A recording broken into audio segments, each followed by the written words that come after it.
I, Sri Amar Singh Tissau, having been elected a member of the House of the People, do swear in the name of God that I will bear true faith and allegiance to the Constitution of India as by law established, that I will uphold the sovereignty and integrity of India, and that I will faithfully discharge the duty upon which I am about to enter.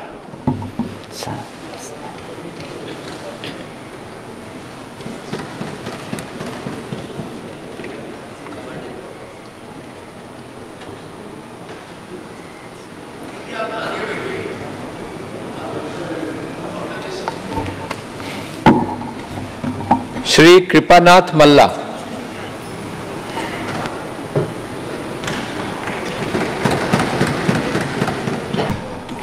মই গৌৰৱ গগৈ লোকসভাৰ সদস্য নিৰ্বাচিত হোৱাত ঈশ্বৰৰ নামত শপত খাই কওঁ যে বিধিৰ দ্বাৰা স্থাপন কৰা ভাৰতৰ সংবিধানৰ প্ৰতি মই প্ৰকৃত বিশ্বাস আৰু নিষ্ঠা পোষণ কৰিম।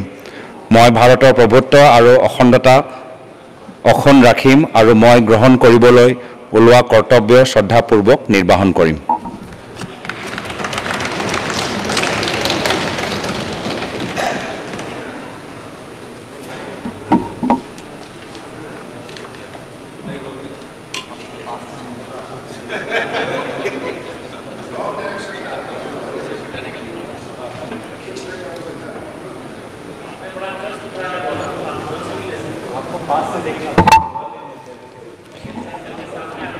बिहार श्री सुनील कुमार।